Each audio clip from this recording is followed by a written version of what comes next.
tuned into the show that informs, improves, and inspires racers everywhere. The Northwest Super Late Model Recap. And now, here are your hosts, Terry Bridges and Jeff Eden. Oh, what is going on, racers? I'm Terry Bridges, your horsepower and performance host. Sitting in with me, my crew chief, the one and only, the loader, Jeff Eden. What's going on, loader? Hey, it's a gorgeous day outside. We're doing good. Yeah, and it's October, I know. even. Go figure. Well, yeah, we don't need to figure it too much. No, we're not going to say anything. Boy, howdy, we got a great show for you tonight. This is the finale, race fans, for Late Model Monday until next year. We went back and forth, and we decided, we're not going to be able to tell these guys how to set up their race cars. We threw it out there to see if anybody thought we should, keep going. Didn't get any feedback. So I'm going to assume that, it's probably best that we leave it alone until next year. Take the winter off. Yeah. We can work on some, we can kind of make some stuff work for us, too, at that point. We can start do a little bit more for our... Yeah. a little more flow with it, with everything we're doing. Absolutely. And as we get to know these guys, maybe we can get in there and do some shop stuff and, that kind of thing. And so, Evergreen was off. They got their finale, I think, this weekend. They got some drift stuff going on. But the 30th annual Fall Classic, that's the one. I mean, there was some talk that it, might not happen. Yeah. And there was some, man, that would be a travesty. This is 30 years. That's like the Apple Cup, right? I mean, it can't go away. Well, at least we hope it don't Yeah. I mean, I'm just saying, not that, and I don't want to start any rumors. I'm just saying, 30 years. That's a lot of Fall Classics. That's a lot of laps. You bet it is. Wow. And they had a great show with it. They had the West Coast late models, and they had the super stocks. So it was a late model race fans' heavenly dream this weekend. Yeah, it sounds like it. Yeah, I mean, if you love late models, Fall Classic is it, baby. Wait. And they even had the mini stocks there too. They finally did their finale there too. Which, what a great season for those guys. I mean, what do you say? They just put on a heck of a show. They had 30 cars over there. Really? Yeah. Dang. I know, right? That's pretty cool. Well, next year it'll be 31 with the one you're building. Yeah, well, yeah. I'm coming for you, Garber and Majors. No, I'm kidding. But seriously, that's pretty cool. It is. 30 cars, and it was, it's been up and down, the fluctuation a little bit, but I mean, for the most part, they've had a solid field of cars all year. And that's important when they're touring, more travel. That's very important. Yes. And I think, Jeffrey, that maybe the late model guys could take heed to this because I think it was the shorter season. They didn't do as many, but you know what I mean? And that's what we were talking about, I think, before was maybe not as many, but make a bigger shing-ding out of the ones you do have. Ooh, we're getting some customers tonight here. Well, yeah, we got three. I got three on, but Daryl Kelso, he says late. Hey, all Northwest Kart Days. What's up? Brian Esquinia, Blue Line Graphics. And by the way, our Blue Line Graphics in the seat guests, that's a plural, tonight are something a little different. We're going to have Mr. Junior Brookover going to be our guest, as well as she has taken the late model series by storm with her pictures and photography. Her name is Michele Martin, and she has the Horsepower Project Michele Martin Photography, going to be our guest. She'll be on about the 7:20 hour. We got Brookover coming on at 7. So, I guess, what do you say? I think we should probably get into it and talk about this weekend. 30th Annual Fall Classic. What does that mean to you, Jeff? That means there's been a lot of racing gone there in Yakima. And it's like the finale of the season, and that's the big thing.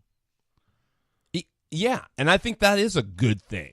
It gives everybody one last time in the seat. And the thing of it is Yakima don't run on a regular basis anymore, so it gives this series. Everybody gets to come together and kind of like a Super Bowl, sort of. Do a little playing, yeah. That's cool. That's really cool. I think Tom Pollock's a promoter over there. He's a long-time promoter. You know, he took over Portland Speedway there for a while. Remember when it changed to Rose City Speedway? It wasn't Portland. There was a time when it was Rose City Speedway. Pollock had it there. He's over in Yakima. I would hate to see that track leave. I mean, I know there's maybe not much a guy can do, but well, I don't know. I had understood it had been sold, so I don't know for sure. I don't either. As I heard, the city was purchasing it because they wanted more soccer fields or something. I can't believe that. See, that's almost like Portland. I mean, that was a historical landmark. You can't. I mean, once that happens, the door's flung wide open to follow suit. I mean, it just seems like it makes it easier. I hope that's not the case, but it's happening all over the country. Yeah, unfortunately. Yeah, and I was just this last week. I was looking through some deals, and there's like 4 different tracks between the Midwest and back east that are for sale. And if not sold, they're done. These guys they can't generate the one guy says, I have a good clientele, but I can't get the people in the stands. So without getting the people in the stands, I can't afford to stay open. Right. And looking back on this thing, and we're kind of off topic, but we'll make it quick. But looking back on this thing is when you go back to the heydays when you and I went, even, then that was still a little bit later, there wasn't as much to do. I mean, there's so many other things to do now that people do, right? Well, and everything's branched out. I mean, we got drift cars now, and there's just so many different avenues and venues to go do your stuff. Right. So that I hate to see that, but here's what I think. And we ask everybody, what do you think? What's the problem? I mean, is it money? Is it this? It's really not. People's interests change. There's a lot going on. I think what we need to do is just focus on the folks that are there. Give them the show. And gosh darn it, give them the show that's there. And for the racers, too. And roll out the red carpet and just say, you know what? It is unfortunate, but this is what we've got. And how we deal with that is we put out the best product that we possibly can. And that means going above and beyond. Well, and that was like when we talked to the guy from Evergreen there last year, and they were talking about doing drift cars and this and this. That track's going to survive, I think, at a point because they have diversified. Mm-hmm. We're not just racing, Right, they're rolling with the times. Yeah, they were doing whatever it takes to get them people in the stands. Right. And if it's only racing around the track twice a month, that's what it is, Right. And it's a shame, but we were used to going every week. Right. Fast Friday was the greatest thing ever. People say, well, you can't run on Friday. You know what? Don't tell me that. That place was packed. Man, and I used to say, hey, you're working overtime. Nope. You are. I'm not. I'm out of here. I'm going. So, yeah, that's what I think needs to happen. And I think one of the folks that does a great job is Nick Ben. He, South Sound, they're on their own thing.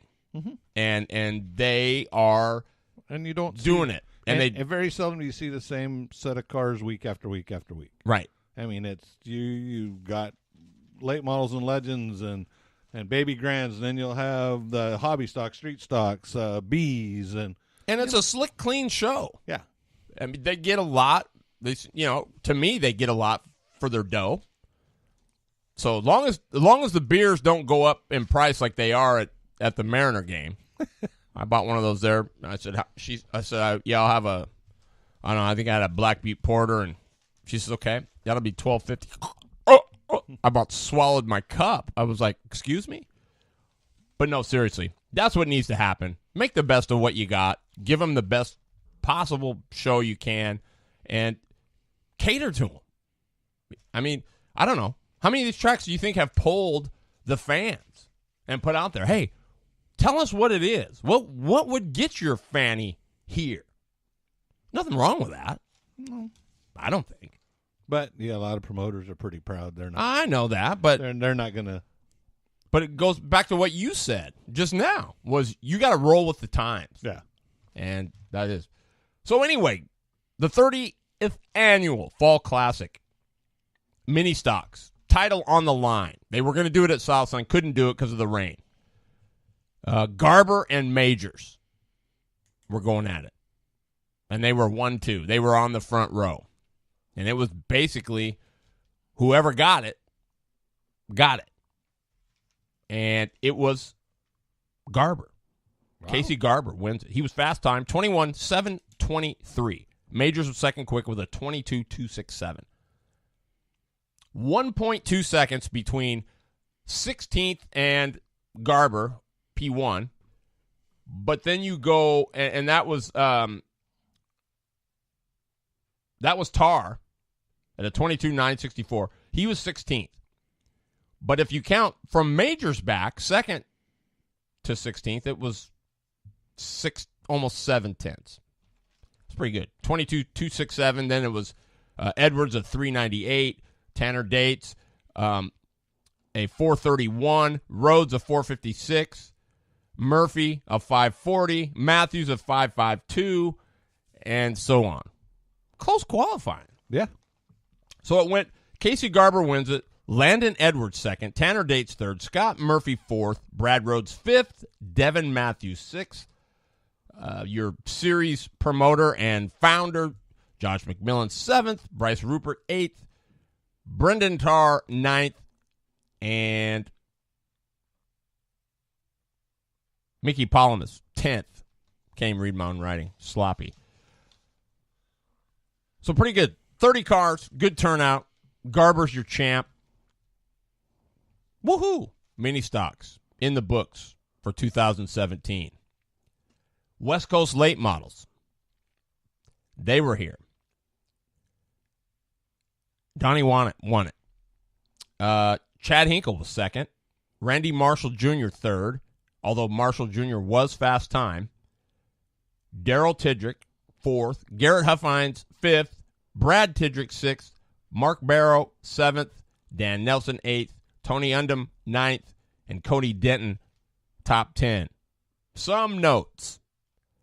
I'm going to have to take note. Schroeder was 18th. He qualified 10th. Not bad. So he's getting there. Bucknell Jr. This is a guy I gotta study up on this guy. I've been seeing his name. He must be tough. I need to see more. It's piqued my curiosity. Oh, that's a good thing. Yeah. He was 11th. Todd Connell was 15th. But he also ran in the late models too, the super lates. 25 cars. That's solid. Yeah, very solid. I mean, that's a good show anywhere. Absolutely it is. 25 cars is a I mean, sure, you'd love to have more, but to me you'd love to have a ton, but you're going to send guys home. Well, they'd see that or anything past about 25. I mean, and I don't know what their break is on it. You're going to have a B main. So now I don't know. I'd rather see 20, 22 cars at any time than you just got your A main. You go run it. Right, everybody's in. Yeah. Right. But if you're a promoter, boy, you'd love to see 50 cars, Well, whether anybody goes home or not. 50, I'll run C mains. I don't D mains. Absolutely. And then a last chance qualifier, too. Yeah. Good stuff. West Coast late models. That's a good solid starter series for these guys to get their feet wet for the super lates. I mean, I'd have to read the rules to really know what I'm sure motors got a lot to do with it. I'm sure it's iron only and all that, but maybe not. But still, it's a little bit less dough. Hopefully. I mean, I'm sure it's still a lot. Yeah, if you're going to want to run up front. But Randy Marshall Jr. was fast time, a 20.028. Kyler Condiff, second quick, with a 209. Brad Tidrick, a 227. Noel Jr., a 280. Mr. Peters, a 283. Andy Beam, a 290. Daryl Tidrick, a 332. That's pretty close qualifying right there. It's almost kind of like having the Cup guys come down and run the nationwide thing. Yeah. Donnie Wanted in there, taking the win. I didn't see Andy Soul there. I'm fairly surprised at that. I didn't see his name anywhere, and he's running that series. But I don't know. Let's super stocks.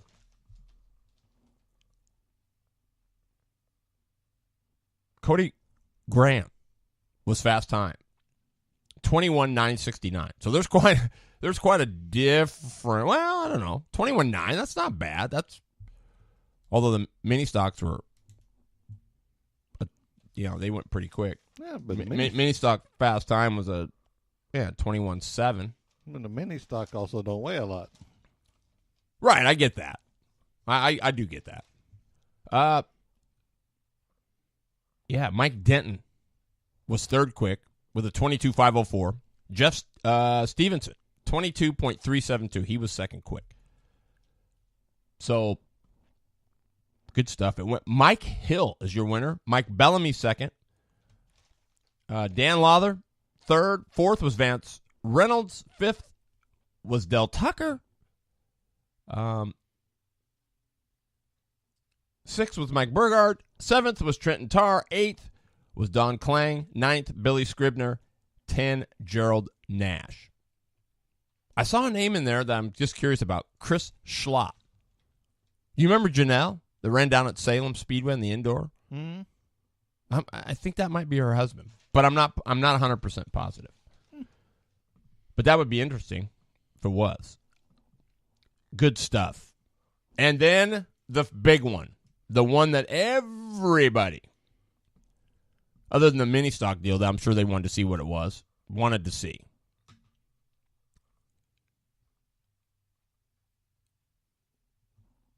The super lates. Owen Riddle wins it. Taylor Riddle second. Jason Fraser third. Donnie Wannet fourth. Fifth was Grayson Raz. Sixth was Mitch Klein. Seventh was Dave Garber. Eighth was Molly Helmuth. Ninth, Brooke Schimmel. 10th, Lex Johnson. 11th, Clint Harbert.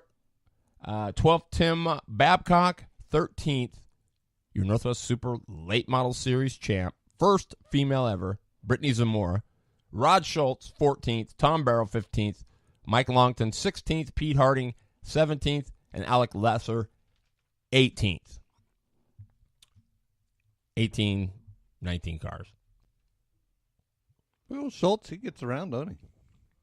He's only run twice this year, though, I think. South Sound and here. Yeah, but I would have thought more of the guys from South Sound might have. Yeah, I heard that the Presley was supposed to be there. Something happened. He couldn't make it.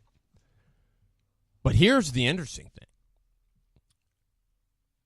Riddle laps all the way up to fourth. That's getting it on. I mean, sorry. That's just getting it on. Yeah. That's a lot of lap traffic to go through. Yeah. And it's not bad lap traffic either, right? I mean, you get some of those and it's kind of like, But, I mean, this is quality stuff here. Jason Fraser, he hasn't been in a car for I don't know how long. I mean, he does some road race stuff, too, I know. Tried to get him on the show tonight, but I couldn't get a hold of him. But I was impressed. He just jumps back in the car, and boom, he's third. So what's that mean? To me, it means once a wheel. Always a wheel. Yeah, pretty much. Qualifying, T. Rid, Mr. Taylor Riddle, 18.558 was fast time. Longton was a 6:32. The O Show, Owen Riddle, a 7:11. Zamora, a 7:64. Raz, who is, I think, her boyfriend, an 8:06. Well, I bet that's a long ride home.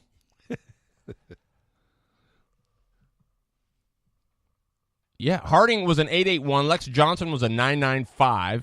Fraser was an 8.06. He went the same as Raz. Schimmel went a 9.78, and Lesser was a 9.98. So 10th. And then it dropped to a 19.010 for Garber. Helmuth was a 19.131. A 175 for Barrow. A 177 for Hobart.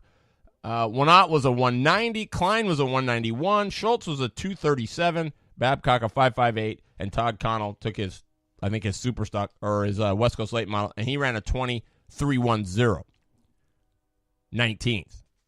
I give him credit for just doing that. Heck yeah. You know. So not bad. The dash was Zamora, T. Rid, Mike Longton, and the O Show. 18.976 was her best lap in the dash, so she was right there, the same as she qualified. Thoughts? Must I have missed it on the main, maybe? On the Yeah. setup? You know, and we were just talking about this before the show. And, all right, 50 laps. We get it. It's a weekly show. 75. But you get to 100. Even you went, I mean, you're borderline there. But you start getting 125, 150, 150. I mean, it starts becoming a whole different ball game. Yeah, you using up a lot of rubber. Yes. Yeah. And that was just like with talking with Tristan after that one race down, the last one down here, and he was basically was out of tire. You know, it was Exactly. You know, and that was at 125. And what did Peltier say? You know, he said the same thing. He said, "Man, I was quick for 100. I was quick, but boy, you start getting towards the end, and boy, dudes were blowing by me like I had an anchor out." Yeah, just learn. Yeah, I mean, and you know, you say, "Oh, just conserve your tires," but I listened to that. I've listened. I mean, I'm in a race car. I'm supposed to be pedaled down, baby. You know, and even you listen to NASCAR, you listen to them. Hey man, save fuel, huh? Do what? Yeah, I got to take my foot completely out of it to save fuel. I'm going to be going backwards. It's a true craft, and that's why it's called racecraft. Yeah, it is. It's an art, as is qualifying. But yes, saving tires. I'm just running along here, right? But you know, I think there's more to it than that. I think it's maybe how hard you run in, and whether or not, you know, the line you take. Are you rolling through up high where you can keep momentum, or are you jamming in tight on the bottom and let, you know? But then again, then you come to the one other variable that to me means more than all of it is your fuel load's getting lighter. So the back of that car is wanting to go anyway. It's not wanting to stay down because you've lost fuel. You don't have the weight back there no more. Yep. It's a true art when you really start thinking about what these guys are managing. Yeah. Now, and that's what we said. 75 laps? Yeah. Pedal down, baby. If I run them off, I run them off. But 75, that means I got 125 to go. Yeah. You? Yeah. If I keep this bad, I'm Probably not going to make it. And if you've already burned it that hard at 75, you might already be done anyway. Yeah. But yeah, big shout out to Max Schroeder, 18th, qualified 10th. That's pretty good. This young guy is just, they're a budget team. They don't have gobs of money, so it's cool. It's cool to see that.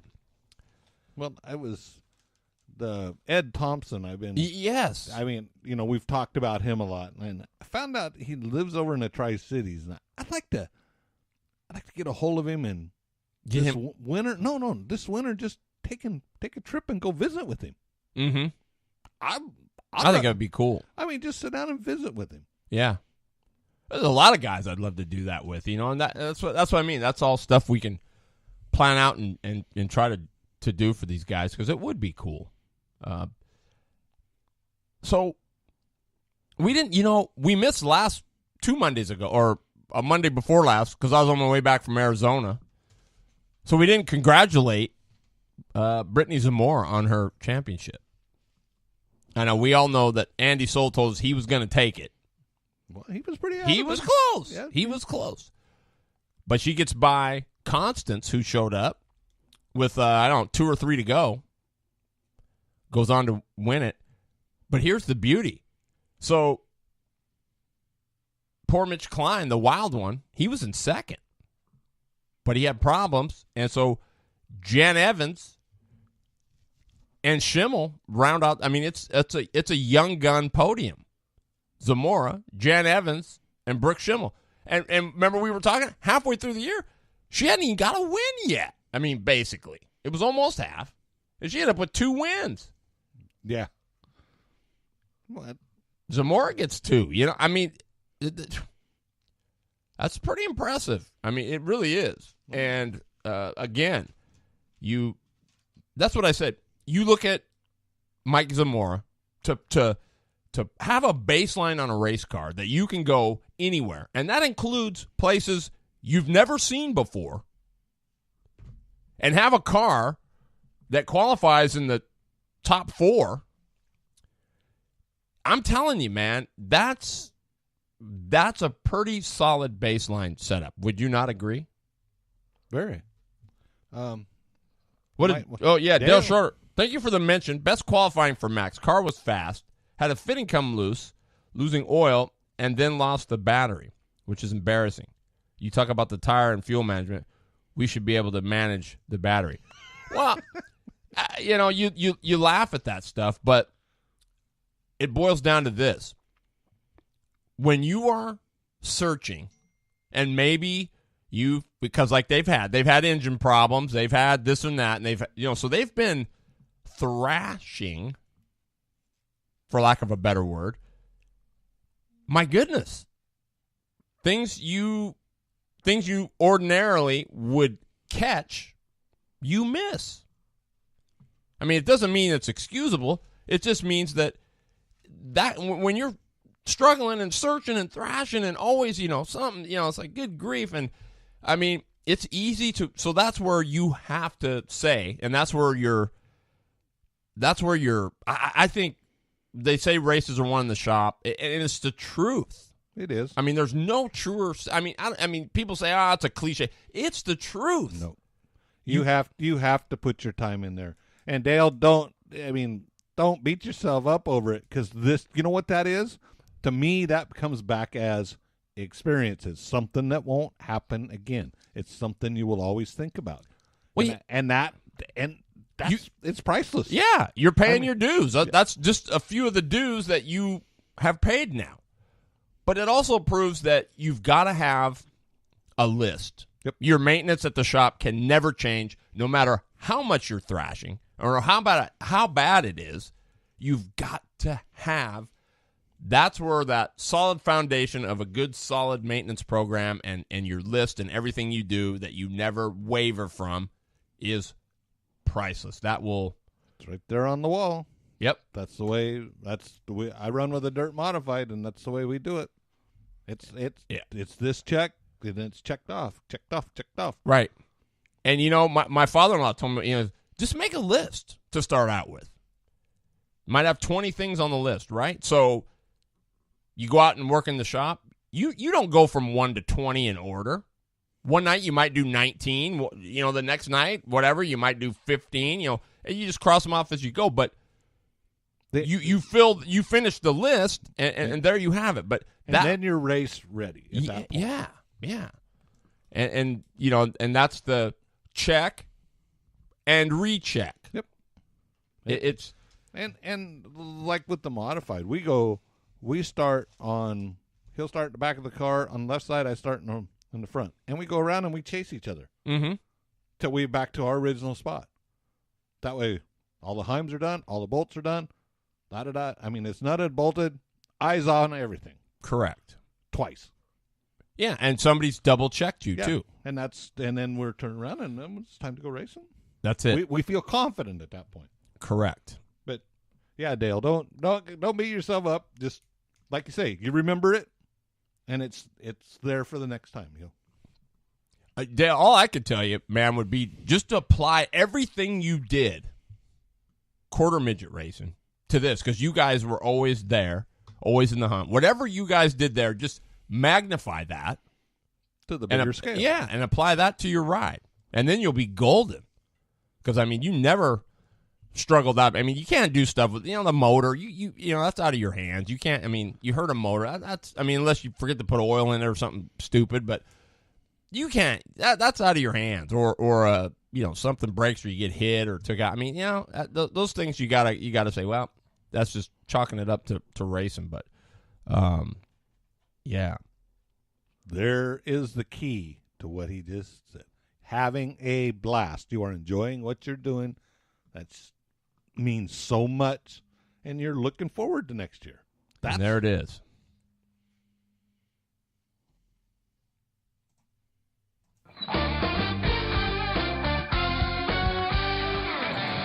Your favorite drivers and people of interest in the motorsports world.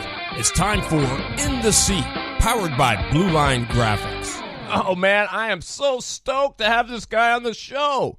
He's crewed for names like Derek Cope, David Starr. The guy, he goes back in years almost as far back as I go to. He loves the old school stuff, and his name is Junior Brookover. Junior, what's up, man? Man, thank you for having me. It's good to be here. How are you? Oh, man, never better. We're on the show talking racing, talking to racers, race fans. How bad can it be? No, there's nothing better than that right there, huh? Yeah, exactly. So, let me ask you something, just so I get an idea. How old are you? I'm 42. Okay. Man, I'm old. Yeah. I'm really well. old. I was 9 days old the first time I was at Evergreen Speedway. Holy cow! And what year? So that must have been. That would have been 75. Yeah. Boy, that's back when it was cool. Yeah. Steel body cars. Those are my favorite. Right. Yeah. Well, Dad ran a '62 Ford Starliner that was it was an all steel. Those cars back then weighed a lot. Absolutely. So what? Yeah. So let me. I know it was tough for me at first, but I love late models. So you go through the years and everything progresses and technology and all that stuff. Where are you at with late model stuff right now? Oh, this stuff passed me by 10 years ago. Honestly, it did. I spent a lot of years on a flag stand too. When I came home, I was on the flag stand with Troy at Evergreen for a total of 12 years. I was on a flag stand. So a lot of the technology passed me by. So anymore, I'm pretty much just a fan looking at these things anymore. Mm-hmm. But still, you would be surprised, Junior. Just because it's new and technical doesn't mean it's better than the old stuff. Oh, no, I'm not saying that. It's not that we can't take a rock and a stick and make a car go around in a circle. We can still do that and still do that. But, these kids nowadays don't know how to do that. So it's actually interesting for me to walk through the pits and see now with the technology and what these kids are doing, because like I say, the days of us just kind of throwing some weight on the side of a car and looking at the scales and going, yep, that looks good, and going around in circles fast is long past. So in your personal opinion, are the drivers better now than they were back then? Or were the old school guys? I mean, I guess that's hard to say. That's hard to say. I mean, the cars are completely different now than what the guys were driving, even 10 years ago now. The cars are completely different. Look at this, look at the safety now compared to even 10 years ago. So you can't really say, is a driver of one era better than a driver of another era, because you can't really compare them. It's apples and oranges. Well, but in my, yeah, I mean, I get that. But I say, my opinion, yeah. I say, I mean, they're Cadillacs now. Sure. Back then, I mean, it was like, man, we were running on, well, I don't know, tires may not be any better or whatever, but I mean, you look at what those guys used to hustle around there. Sure. And yeah, I mean, you're looking at guys that were running, I mean, even in the 80s, were running cars that were, quite a bit different than what they are, looking at a stock stub style late model and compared to what these cars are now, fully fabricated cars. And the technology has gone to the point where, I mean, we were just hanging weight, looking at a set of scales and going around in circles. And these kids nowadays, these guys are engineers coming out of college and setting these cars up. And yeah, it's pretty interesting. But no, I mean, for my personal opinion, yeah, I think some of the drivers from the bygones, I think were maybe a little more talented than the kids are today. But again, that's just my opinion. Oh yeah. And I'm sure this, I mean, Garrett, we had him on the show here a few weeks back, and sure. he said it's a different kind of racer now, right? I mean, right. it's back then, you'd go to a race and you might race on Friday night, and you'd be heading home, and, on the way home, you're going, man, there's got to be a race somewhere. Can we get another one? Yeah. Maybe we can make it in time just to get, you were just a junkie to go racing. Oh, yeah, yeah. I can remember more like when I lived back in the South, when we were doing the dirt car stuff, we would run our dirt cars 5, 6, 7 nights a week. If we were home from a cup race, we were running a dirt car somewhere. And you don't even really even see that as much as you used to. Mm-hmm. There's still the dirt cars stuff where they're running 5 and 6 days a week, but it's not quite what it used to be. Look at even like you go down to like Volusia now, pre-Daytona, and Volusia is not running. I mean, it used to be 14 days straight in a row, and now it's 4. Right. Well, yeah, but I think they're a little financially strapped. Right. No, I get that. Right. So as long as we're all, hopefully everybody can survive. I don't see it getting better. So. Right. Well, now, did you go to the Fall Classic this year? I did. I was there. Yeah. We went over Sunday morning. So I'm looking at these notes and I'm saying, man, Riddle laps up to 4th place. Yes, it was definitely their show. I mean, there was nobody there that was even in the same zip code as them.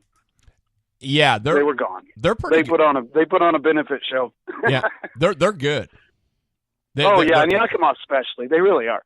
I mean, Yakima, they're just right now. Yeah. Well, but I mean, what was neat to see was some of the guys that had good runs, such as Jason in the Zip Fizz deal. I was just gonna say that was cool. What about? I mean, Fraser was. I mean, what? That guy's been out of it for. Last time I saw him was the last showdown when it took like 18 hours to run 100 laps or whatever it was. Yeah, I was still on the flag stand then. Yeah, that was a lot of fun. And then somebody pulled out on a restart, and I think it was Fraser. Somebody else got tangled up with them. They were the leaders with with like 4 to go or 8 to go or something, right. and they crashed out. That's the last time I heard Jason Fraser's name, and I was just I was super impressed that he just jumps back He did a in great and job. he goes to third. Yeah. And it's funny is most all of us that have watched Jason, and Jason, if you're listening, I love you, brother, but most all of us know that Jason's a tire burner. You know, he'll go out and he'll burn tires off cars. And he did a good job. He didn't burn the tires off that car yesterday. He did a good job. He drove a great race. So I'd like to see Jason come. I mean, he's been doing, I don't know exactly what it is, some kind of road course racing. Mm-hmm. Him and Jesse and them, they've got a hold of some kind of BMW or something. They've been off doing some kind of road course racing, and yeah, he came back and did a great job. Yeah, that's, and maybe that's where he learned some of that management stuff. Oh, sure, and yeah, I'm sure it is, because I mean, he just jumped in that car, a car he hadn't never even seen, and did a great job in it. I was really impressed. Now, did he drive somebody else's car, or is that actually his car? I don't. I think it's the man that owns that Zip Fizz, and I'm mistaken for the name of him. Mm-hmm. I think it's his car, but I don't know for sure. Right. It's black and white and pink. Yeah, he's a stud. I mean, he is. I mean, to do that, and it's you don't need to hang your head if you run third to right. the O Show and Taylor Riddle. Those two are those guys are tough. Yeah, they were gone. I mean, they were gone. They put on a hell of a show. Those two were, just in their own little zip code, off playing in their own little world. Mm-hmm. Now, it was bad. What happened to Zamora? She was 13th. Did they have issues? Or? I think they had motor issues or something, because she pitted several times. So, and unfortunately, when you're sitting in the grandstands, you can't hear what the announcer's saying. Yeah, gotcha. So but they did. They pitted a bunch of times, and she was down several. What your thoughts on her season? She did a great job. That girl came out of nowhere and started winning races. I'm impressed. Yep. Yeah.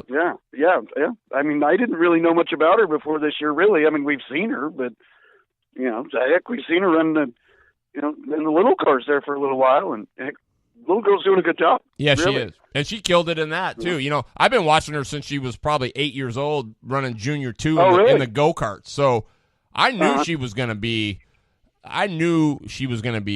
good. Somebody. Yeah, because she was good. She was good in the go-karts, too. I mean, really good. Wow. So. Well, and she was dang impressive that first race of the year at the Wenatchee. Oh, yeah, coming from the back twice. Twice from the back to get up back to the front. I was just like in amazement. And was clean with it. So yeah. Junior, how was the mini stock made? Give me your feelings on that. That was a great show. Those guys put on a great show over there. I don't know how many started, 24 or whatever, 25, something like that. But I'm telling you what, those guys put on the best show over there. Between them and the hobby stock deal, those two were the best shows over there. Isn't that amazing? And those cars are. I mean, are the steel bodies and and they're some of them are fairly good. Well, who won it last year? Kenny. Why am I drawing a blank? Like I say, I'm not good with names, especially the guys over there. But they put on it. He was out of Tidrick's camp. Now Kenny Wade. Sure. Kenny Wade. Oh yeah. And they built that car. They built that car like you should build a car. But that car was nobody liked him because they did that, and he won a lot of races doing that. But that car was unstoppable for sure. But I mean, still, you get 30 cars every event.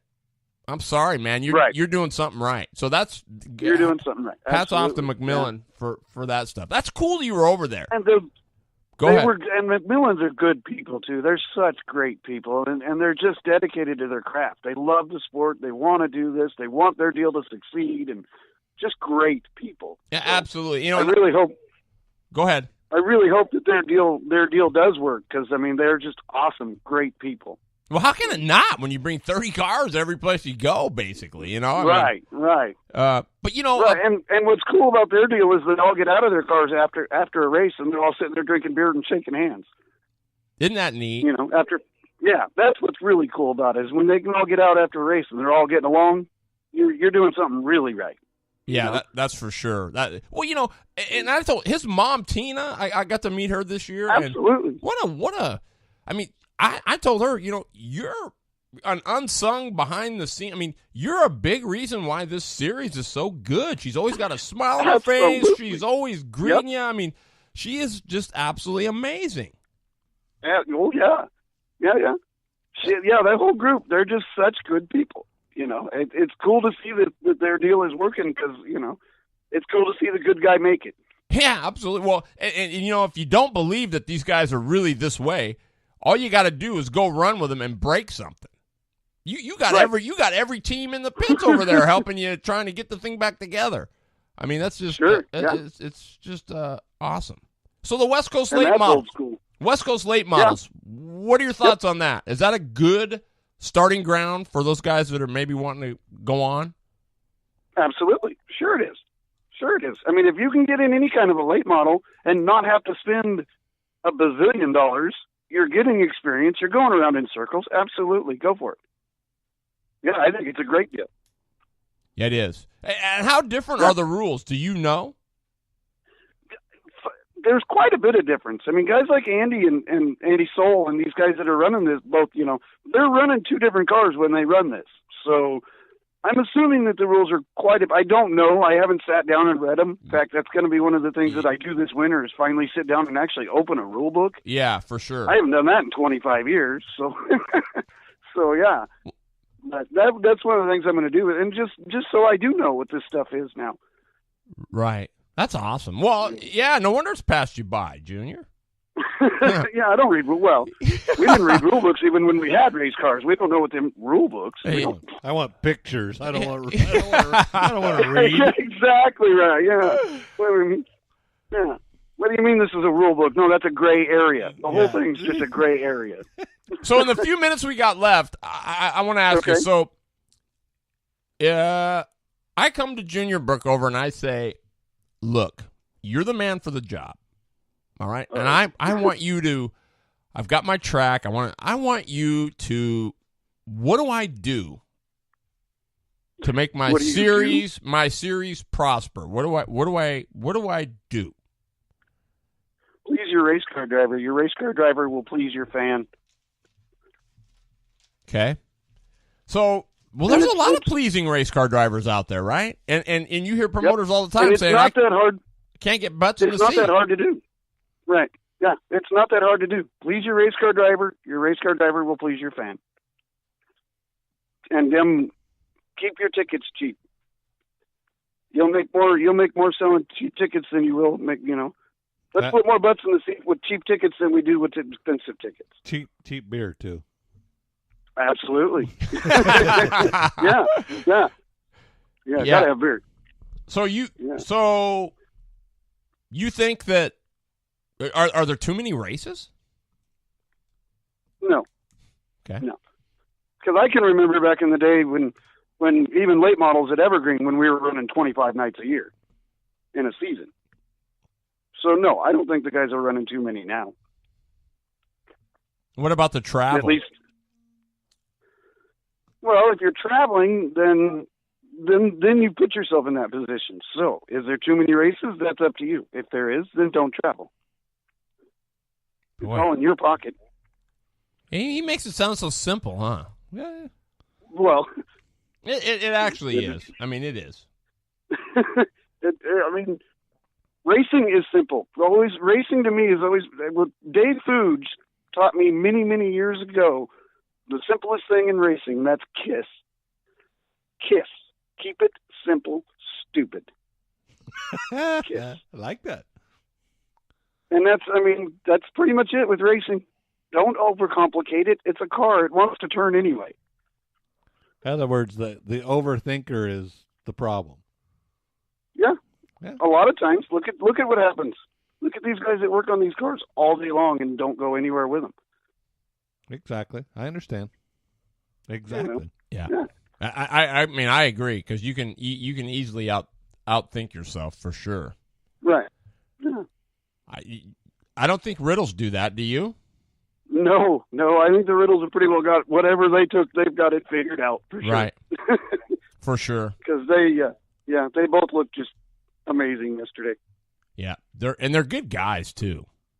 On top of it, they're I've guys. never actually met either one of them. I've talked to both of them on Facebook, especially after Showdown this year. Yeah, I was going to say, I'm glad you brought that up. I was going to say, woo, baby. But you got some. I've never been one to shy away. No, people know that. So. I said, man, this dude has got he's got feet made of steel, or lower extremities made of steel for sure. No, I've spoken to both of them on Facebook, but we've never actually met face to face. So what are you going to get more involved? Where are you at, man? You got all this experience. It sounds like you got a ton of. I know we talked about doing a cool thing next year. We should try to implement that. What do you think? Yeah. Oh, I think that'd be cool. Do you want to go ahead and say what we're talking about so they know? Yeah, let's do it. Why not? All right. So Junior called me. We were texting on Facebook, and he goes, "Hey, why don't we have a deal where at the last race at the Fall Classic, we have all the guys come in their old school paint scheme. So they got to pick an old school paint scheme. Now, we didn't get into any details about what they had to be. So if could Garrett Evans run another guy's deal, or would he have to run an old school thing of his own? Well, look at like what Garrett did a few years ago when he ran the black and green paint scheme. That was for Bobby Gill back east. So, maybe he could do something like that again. That would be cool. There you go. But that would be really sick, dude. I think that would be like totally that would be awesome. Just cool. It would be cool to see these cars today with the paint jobs of yesterday on them. Somebody show up with a Chuck Flora paint job, with a Bob Fox paint job, with a see these old paint jobs. Don Dowdy, Cunningham did that a couple of years ago, and it looked really cool. So, did he really? Yeah. Look it up. It was the number one car probably 4 or 5 years ago now. It looked really sharp. Yeah, I love Don Dowdy. Hey, well, I got my next guest calling in, Junior. So I'm gonna let you fly, baby. Thanks for the call. We'll talk soon. Thank you, buddy. Okay, all right, bud. Bye. Later.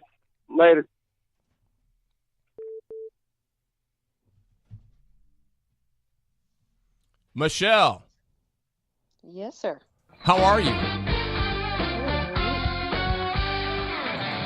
Your favorite drivers and people of interest in the motorsports world. It's time for In the Seat, powered by Blue Line Graphics. Well, if you're a Facebook follower, if you're social media, you've seen her pictures all over the place. She's done it for the Northwest Super Late Model Series. She's been at Evergreen. She's been everywhere.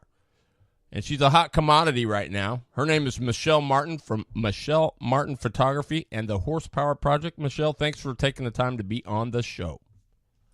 Well, you betcha, Terry. So what's tell us your thoughts on the season this year. Did you enjoy yourself? Oh, I wouldn't partake in as much racing and continue to do it if I didn't enjoy myself thoroughly. Mm-hmm. I got into it last year thinking I would go to a couple races and take a few pictures and it's become definitely a passion of mine. Yeah. And how did was it just something that struck you by it? Struck me? Yeah, I mean, was it just like, oh my goodness, I got to be doing, I mean, what was it that just sent you over the edge that says, man, I got to keep doing this? Well, the first pictures that I took, I've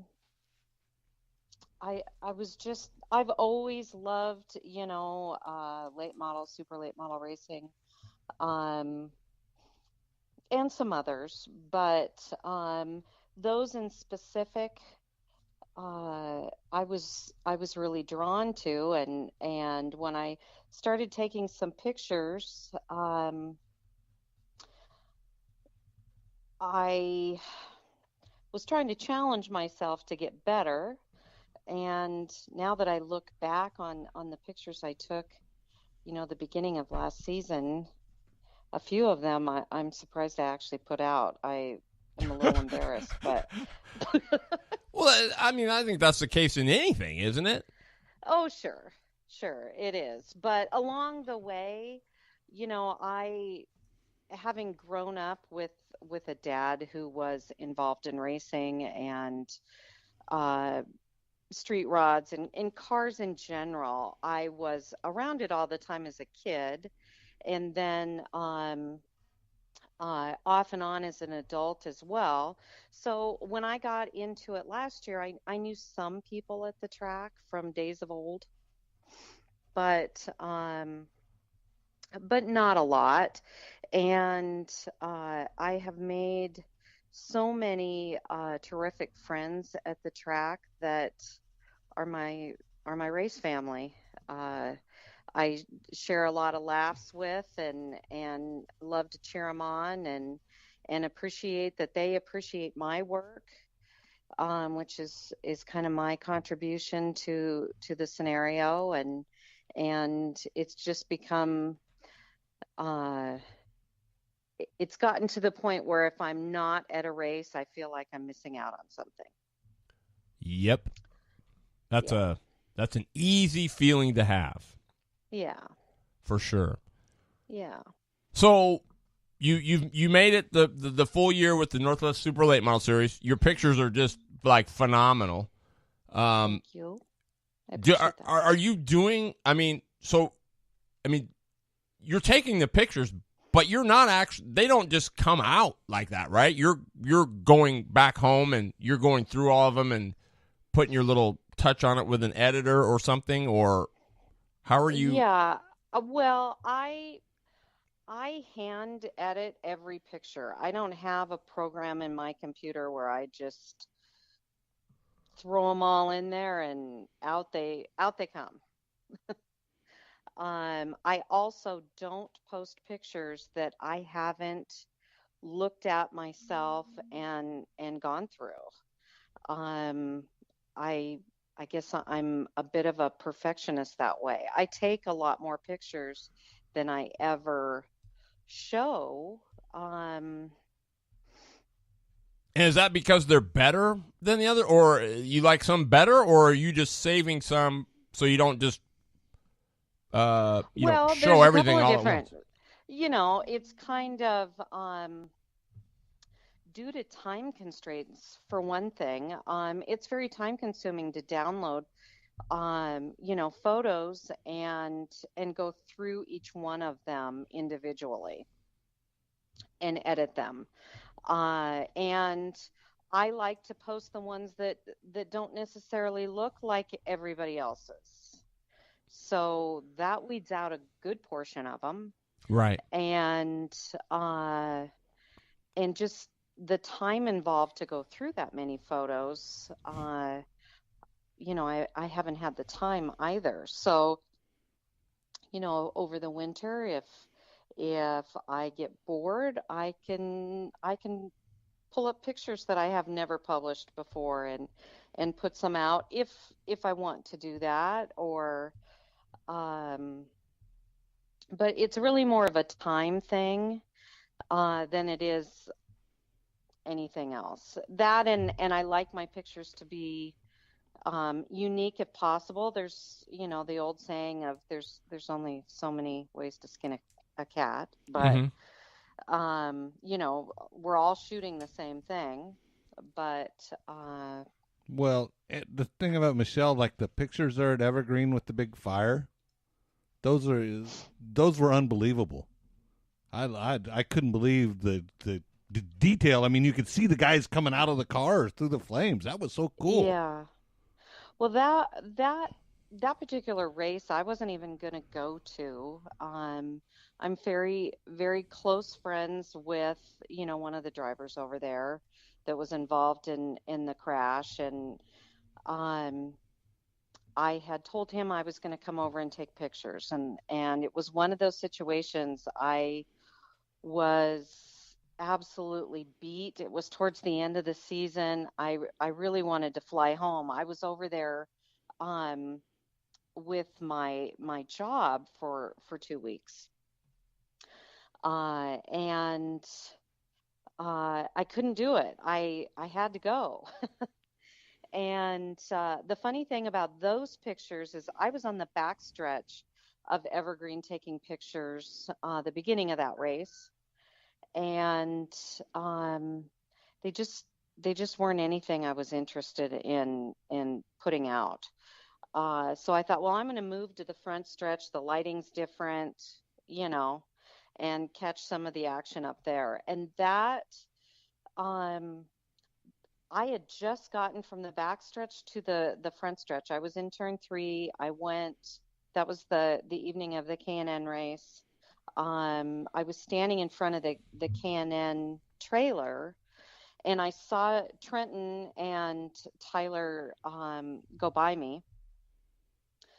And Tyler was right on his tail. Um, and I had my camera down and everything. It was that lap that it happened. And as they, approached turn one, I saw, if you look at the video, there's a tiny little spark at the very beginning of that crash. And when Trenton starts to slide and the whole thing kind of takes place, and it seemed at the time like it was 10 minutes long, when in reality it was, a matter of seconds. Right. But and I was clear. I was past the start finish line. I was closer to turn four than I was into turn one. Um, and I feel like I was meant to take those pictures for some reason. They were explosive. That they were. I mean, I think that boils down to the old saying. Sometimes I'd rather be lucky than good, right? Because everything just kind of is there. Yeah. For Well, a picture like that. I do have to say that there were a lot of photographers. There at Evergreen. There's always a lot of photographers there. Always. They have track photographers that are there every single race. Um, and they had other photographers, visiting photographers there that weekend also, who were actually in turn one when that happened. And the shots I got were some of, my best work.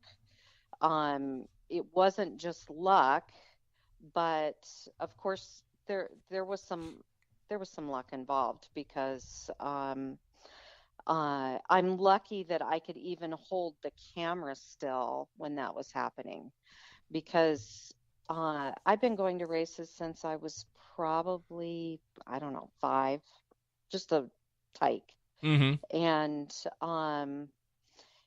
And I've obviously been to a ton as an adult, and I've never witnessed anything as frightening, especially with the fire, as that. I've seen a lot of bad wrecks, but that was an explosion. It wasn't just a fire.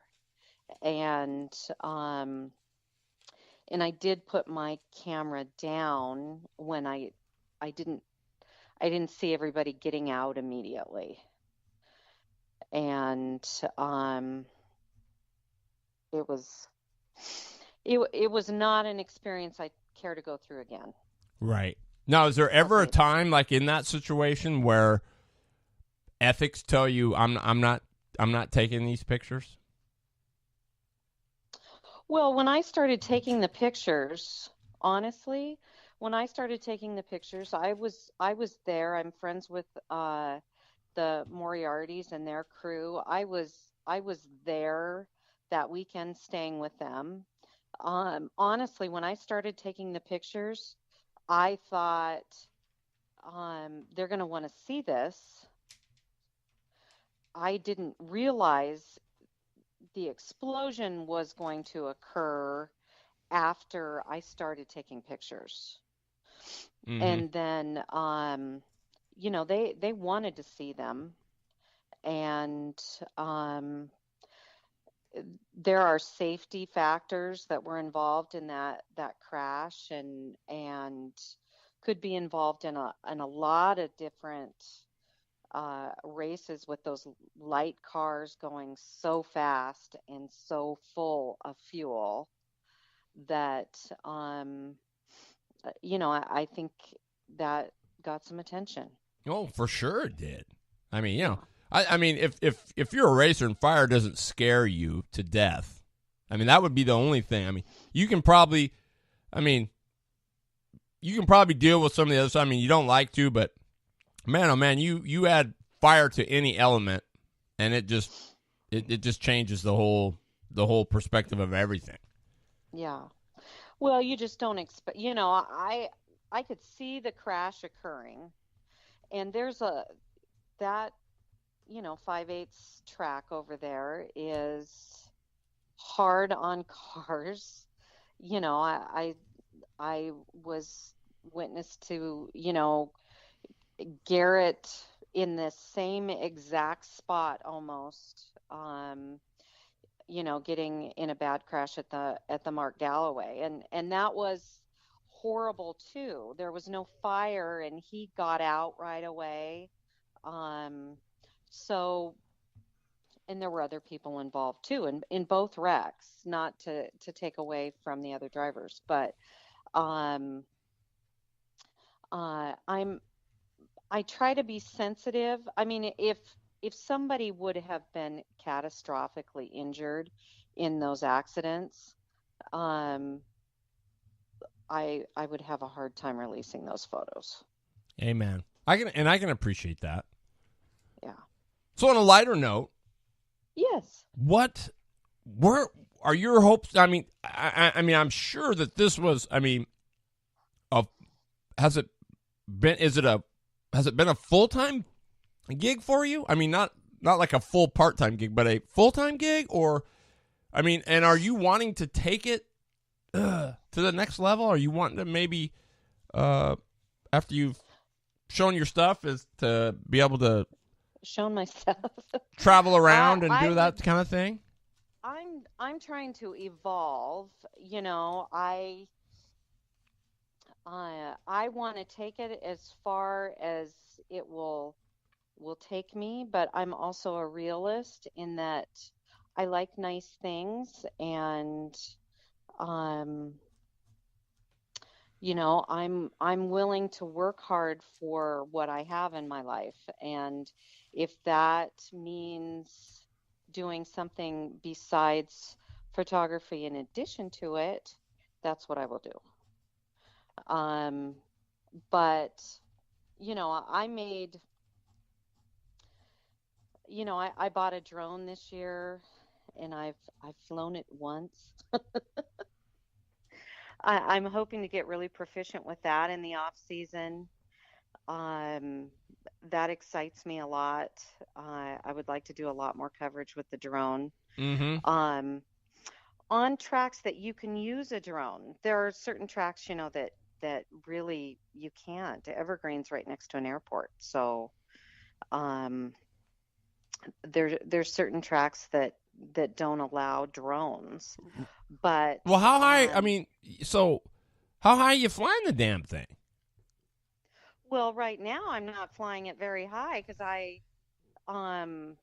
the higher you go, the harder you crash. Um, but I flew it in Wenatchee, weekend before last. That was my maiden voyage, and it went really well. It's a really good drone, and it does a lot of the thinking for me. I like that aspect. I think they call that dummy proof, right? Well, I wouldn't go that far. I know. Well, hey, I know it would be for me. Those things, I would have to think to be smooth and proficient and be able to trail the action or get out in front and then turn it around backwards so that you can see the stuff Right, coming at you. I mean, right. yeah. I mean, that takes. You don't just Yeah. jump on that your first time. Oh, heavens no. And but I think it is a really cool perspective on the track overhead like that. Oh, no And doubt. that's why I bought a good one, that was capable of really, really sharp video, that is at least partially dummy proof, because it's something that I really know nothing about. So, but I have a lot of enthusiasm. Well, that you know what? That covers a multitude of sins, enthusiasm does. Yes. So that's awesome. Yeah. So, I'd like to do that, and I have some races coming up yet this year that I'm excited to go to, and then, I'm hoping to fire up and go to the Winter Showdown, and maybe even Tucson before that. Mm-hmm. After the first of the year. Very cool. So now, how Fingers about crossed. nationally? I mean, you've made a couple magazines, correct? I mean, you made the cover on a couple. Yeah. Well, I have a couple things coming out in the next week or so, in regards to those fire pictures, that are very exciting for me. Cool. And I mean, you probably can't give that stuff out, can you? Or can you? Um, I will share it on social media as soon as it comes out. My luck, Murphy's Law, I would tell you right now, and then for some reason the cover would get destroyed, and I got you. it That's wouldn't that's happen. fair enough. That's fair enough. Yeah, that's cool. That's cool. Totally get that. But yeah, I've had I've done quite a bit of work with a couple of the more national magazines, and I still do my local horsepower uh, Project. magazine article. Yeah. Mm-hmm. And now you work for in Spokane, is that right? Is that Yeah, in Spokane, and my article was on hiatus for the last month just because I was a little overwhelmed with everything I've had going on. So um, I put that on the back burner for a month, maybe two, but um, that that magazine article has really a large subscriber list in the Spokane Coeur d'Alene area, Spokane Coeur d'Alene Living Magazine. It's not a motorsports magazine, and yet they have given me a platform to really highlight local motorsports in our area, and so it's hard for me to turn my back on that too. Oh no, that's awesome. I mean, that's really awesome. The more exposure, Yeah. the better, right? Absolutely, we can use all we can get. For sure. So you got 1 year in the Northwest Super Late Model Series. Are you? I mean, are you back for next year? Or have you even had time to think about it, or where's it going? I don't know. That really remains to be seen. I enjoyed the being part of the tour immensely. Um, and I learned a lot, made a lot of great friends. Loved watching, the young kids progress throughout the season. Um, that was exciting to me. I went to a lot of new tracks I've never been to before. So, I would love to do something like that again, if the opportunity crosses my path. Very cool. Well, I don't see why it wouldn't. I mean, you basically picked up the ball and ran with it and did just a stellar job. And didn't have Probably didn't have all the necessary tools that you needed, but I mean, there again, you've got to start somewhere, and it can only get better from here, I think. Well, I hope so.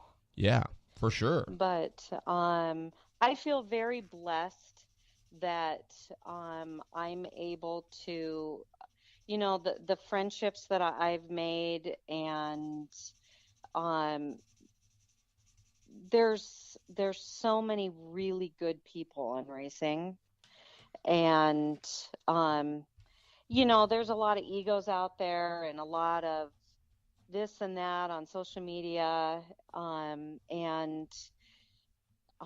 any of my posts, I don't post anything. I don't want to keep the negative off social media is kind of my policy. I'm trying to promote the sport, and I just think not that there aren't problems with with what's going on. Right. different aspects here and there, but it's just not really my platform. I'm there to promote, and the good of the sport, the coolness of the sport. There's a whole lot of sportsmanship and hard work and fun people out there that may or may not be in the winner's circle. And I try to, promote everybody. Oh, Michele, I've said for so long that, you can't have a race. I mean, there's just no ifs, ands, or buts about it, right? I mean, there's the haves and the have-nots. Doesn't mean your passion and your efforts and your, maybe your outcomes are, I mean, it's all just, everybody brings something to the table. Oh, absolutely. And so good, bad, or indifferent, fast, slow, good, bad. I mean, everybody, that's what makes the show what it is you've got that, that long, that open, some have a lot, some have a little, but you know what? The one thing that's both in common is the passion is there. And you just got to find a different way to make it work for whichever platform, as you put it, you fall in. Right. And it's very true. So many people are concentrating on car counts these days, we need the winners, the losers, and everybody in between. And because nobody, no matter how good the top 4 cars are, nobody wants to just watch 4 cars out there. Absolutely not. And probably the top 4 guys don't want to go race with just 4 guys. Absolutely. So hopefully I do my little part to champion everybody out there. I do have my favorites here and there, but I try to be as neutral as I can. Oh yeah, and I know, and it doesn't. I don't know that it necessarily has to mean that you're supposed to go without an opinion. I mean, now how you voice it and how you word it and all that is one thing too. But I mean, let's face it, no negative, a lot of negative, all whatever it is. I mean, people still have an opinion on what's going on, and right. And I think that can get confused with. I mean, negative isn't always negative. I mean, like we were talking with Junior tonight, it was like, what needs to happen is I think everybody just, there's a lot of different stuff going on these days. It's not going to be the same. Right. Coming to that realization, right? I mean, there's a lot Right. of ton of different stuff for people to do. There's drift cars, there's this, there's that, there's, all kinds of stuff. So I guess what we need to do is, like Junior said, you take care of the racer, and the racer will take care of you. And I think that if everybody just goes and says, hey, we're going to go here, we're going to put the best show possible on for the fans that are here, whether there's 10 or 10,000, our show is going to be like there's, we're going to be putting on the best we can be. And I think Right. if everybody just does that, things will turn around. I think there's a lot out there that you can do to engage the fans also. I know that the racers find it a whole lot more fun to go out there and race to a full crowd than, 20% of the stands full. But I think there's a lot that can be done to effectively promote racing without putting it on social media, because there are so many people that if you put something negative out there on Facebook or in general, primarily Facebook, there's so many people that just run with it. And what good is it doing? Really, what good is that doing? It's just provoking an argument and provoking anger. I just as soon on the down low help make the changes that need to be made. I don't think that there's any reason they need to be part of the public forum. I would have to say, I mean, to some degree, yeah, I think that's true. I mean, yeah. I mean, Facebook gets blamed a lot for that, and I don't know that it's necessarily Facebook, but it's, it's that. Can you withhold getting on there and doing it, and I think too, you can look at it is, hey, you're worried about car counts. Okay, yeah, that's true, right? But let's face it, the promoter's thinking car counts. He has to be. I mean, why wouldn't he? He'd be a fool if he didn't. Yeah. Unless he's got oodles of money, and it really doesn't matter. But but even then, I mean, there's still a business side to it that needs to take place. But you're right. I mean, the way you approach it doesn't have to be. You don't have to point fingers. You don't have to. It's like it is. And we already know we got a problem. We just need solutions for it, and I think that's where to bitch without a solution is. Most of the people. The problem is, Terry, to me, most of the people chiming in don't have any solutions. Right. But they're really good at complaining. Well, that, and they probably don't have a horse in the race either. Right. But there again, that's not necessarily a bad thing. I mean, you like people from the outside looking in because it makes you aware. How come you guys don't do this? Or how come you guys haven't, and you go, wow, I never thought of that. I mean, it's like, they say people come over here all the time and they say, geez, whatever. People come here and they see rivers of money. People here have been looking at the river so long, they no longer see it. Right. And so, it's just all your perception of everything, I think. But you're 100% right. It goes back to what your mama taught you, right? If you don't have something nice to say, don't say anything at all. Basically. Right. And so, but It's not that the conversation shouldn't be had. They should be had with the right people. I think that there's just too much jumping on the negative, drag through the mud bandwagon on most of social media that I just don't agree with it. And you know what, Michelle, I totally, I totally get what you're saying, 100%. And most of the time, more often than not, they don't have all the facts. Right. And that's, you're 100% right. 100% Correct. right. It's a bunch of people who are just, what would we do if we didn't have something to complain about? Well, and I guess one could say that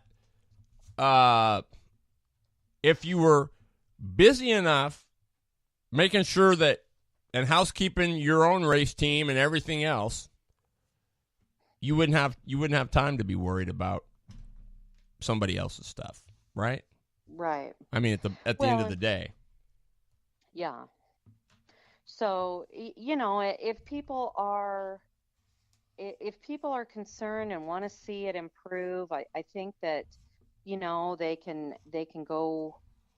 I think that there's other things to do besides jumping on a mudslinging bandwagon that ultimately just turns out. I've seen it the last couple of years here and there. It was much worse at times last year during a few specific events in the Spokane area where it just got out of hand. Mm-hmm. And pretty soon people are arguing about stuff that has nothing to do with what the original subject was. Right. They don't even know what they're bitching about anymore.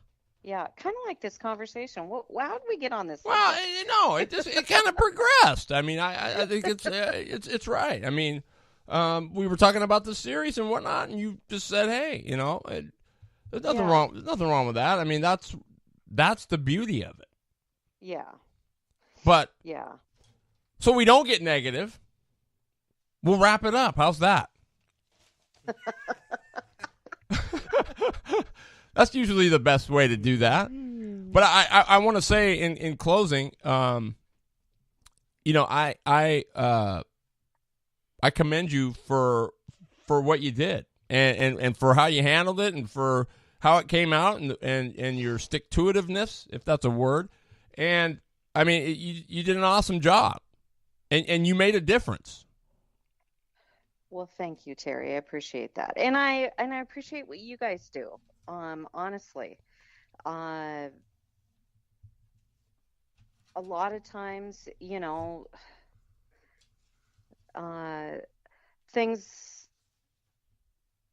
things get overlooked. People don't say thank you enough, and I know that these shows and everything are a lot of work. So, oh yeah, I mean, is it? I mean, is it gonna? We're probably not gonna get any, TV offers or anything, but it's it's a cool thing. It's good practice, and it's we have, and for the most part, we have fun doing it. We do, yeah. and that's all. That's a whole bunch of it right there. Having fun. That is a whole bunch of it right there. If you can't have fun, I can't do it. You're making your contribution. I hope so, and that's what before when we had talked. There's some things you go into and you say, oh yeah, it sounds like a good idea, and maybe I don't know, but I like you. I wanted to make a difference, and I didn't think I was really making a difference. So, you regroup and you hopefully you go back and you do something where you are making a difference. Right. I mean, not everything's going to be a perfect fit. That's the way I kind of see it. So, yeah. And I apologize if I got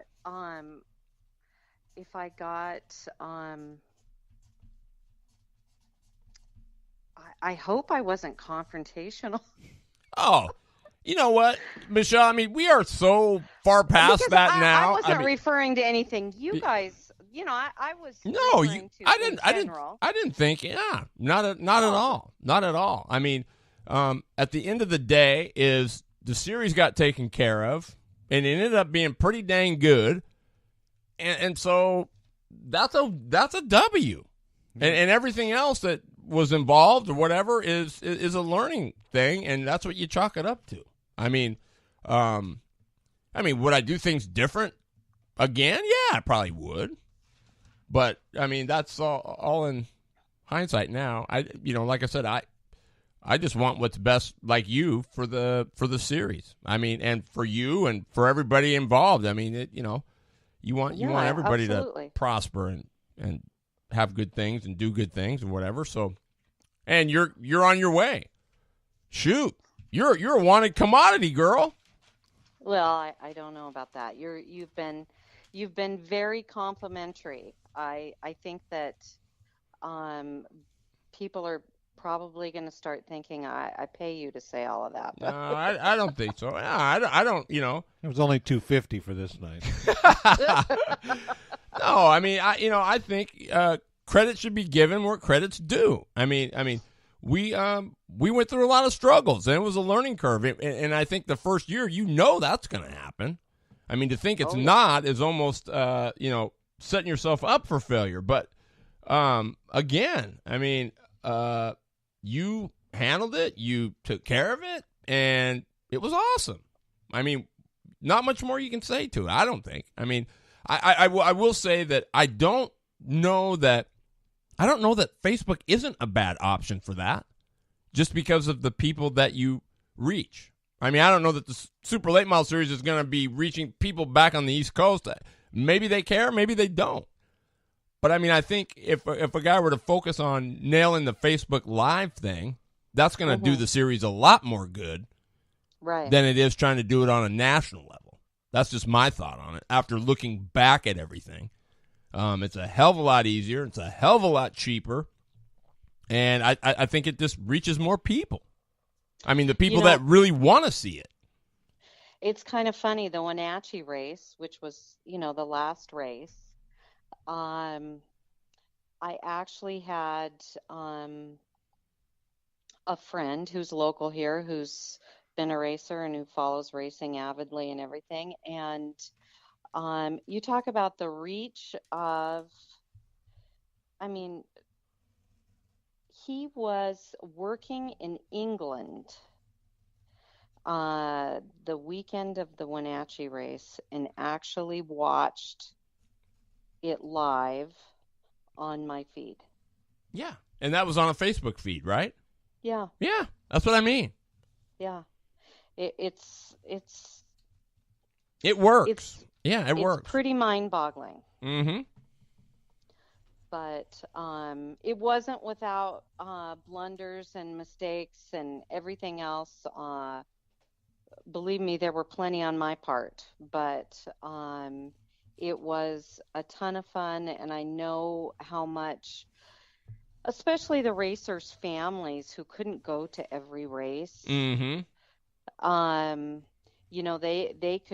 They could tune in and watch, or families of somebody on a crew that was sick or couldn't go or whatever the case may be, right? I mean, there was a lot of that every single race. So that was very heartwarming for me to bring that to those people. Absolutely. It's a cool thing. I mean, I think it's something that's necessary. It's just, again,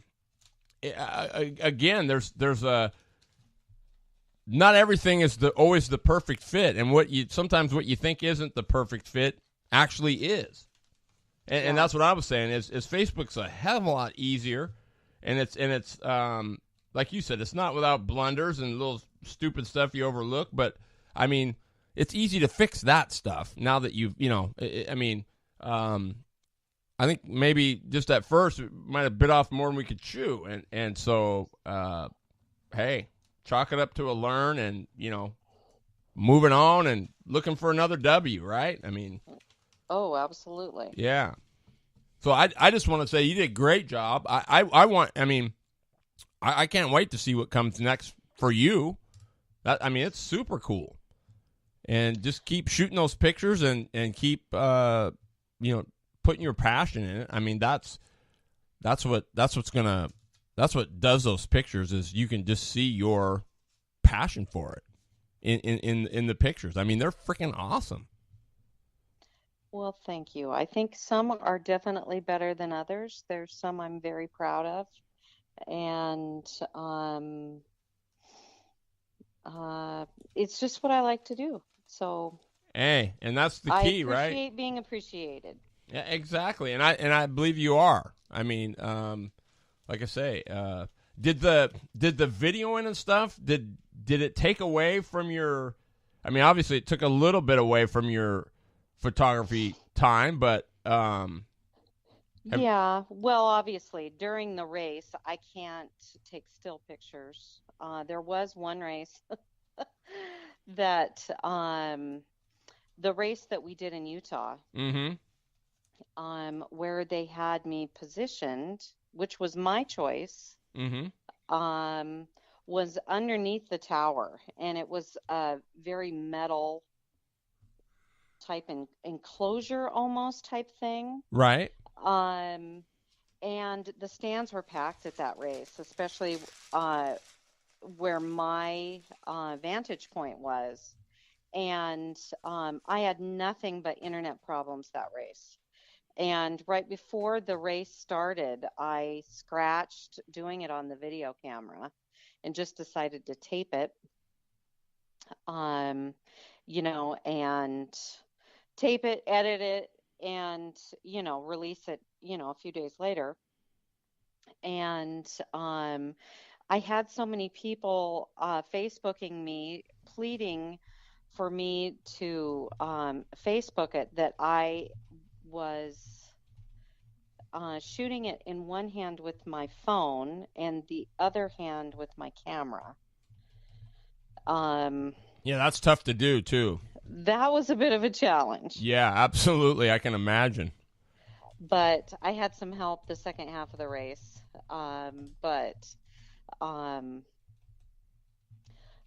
but uh, there was I was happy to try it. I didn't think it would work. It actually worked out way better than I would have ever thought. Mm-hmm.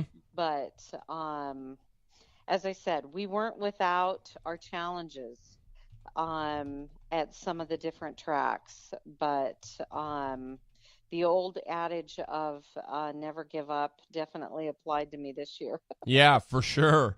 That's a for sure there. And it came out good. I mean, I'm looking forward to seeing what next year brings. I mean, it's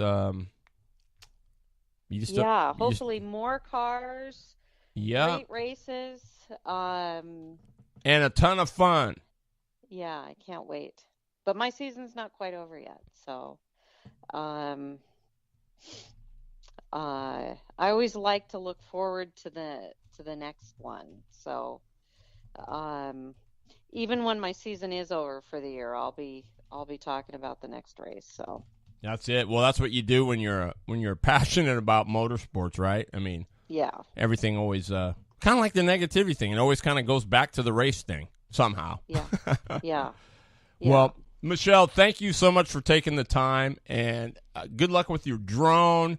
And just let us know here if there's anything we can do to help you. I mean, I'm all in. So Oh, absolutely. I appreciate what you guys do. I appreciate your support.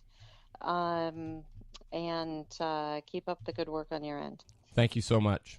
We'll talk soon, okay? Okay. Thank you. Bye, guys. Bye-bye. All right. Michele Martin Photography. And Jeffrey, you got a little bit of cool stuff coming up before we roll on out of here. Well, actually, kind of changed here. I had a deal was just sent to me here, and it's kind of disturbing. One of the tracks that holds one of the Wild West shootout for down in at Bakersfield. They do Tucson, a couple other tracks that they race at. The guy's daughter was one of them that was shot and killed in Vegas. That owns oh boy, that's terrible. That owns Bakersfield, Scott. I don't know. I'm so angry at this whole deal. And this is a young lady that was involved within the track very heavily. She was selling pit passes. She did all the other stuff. And like the guy said, there's no explanation or grief or anger that can be, explained. And so the Schweitzer family, the guys in the racing community, we got to rally around them. This is terrible. I mean, and it's just not her. I mean, there's a lot of people hurting. Well, they were what the death toll was up to 59 this afternoon. 500 and some injured. And for what? That's the question. There. Yeah, and it's a question that'll never be answered because he was a coward and shot himself. So say a prayer. Get on your knees. I mean, you hate to say, well, the race community, anybody in that deal, but especially if they're in the race community, man, that's racing community needs to support the racing community. Absolutely. And remember Bailey Schweitzer. That's all I got to say. That's a fact. Big shout out to our guests, our Blue Line Graphics in the seat guests, Mr. Junior Brookover, and the lovely Michele Martin from Michele Martin Photography and the Horsepower Project. You can check her out on Facebook, Michele Martin, or Michele Martin Photography. You'll notice a little Horsepower Project on the bottom of all her pics. That's her little tagline there. So if it doesn't say that on it, it's not a genuine Michele Martin photo. So congratulations to all the champions this year. Brittany Zamora, Casey Garber. Just everybody. Trenton Moriarty at Evergreen. Bob Presley. Arlen Lang out of South Sound. Those are two of the late model champs there. Pro late models out of the Super Oval. Mike Knutson. State Line Garber. Budweiser Triple Crown to Joey Bird. Right on, you guys. Keep up the good work. Never give up. And, hey, if you like the show, please stop by the webpage, terrybridgesracing.com. Sign up. Listen to our show Wednesday nights, 6:30 to 8, the Northwest Race Report. We try to touch a little bit about, a little bit of everything. But show us some love if you can. Give us some feedback. And we'll look forward to bringing back late model Mondays as soon as the season restarts.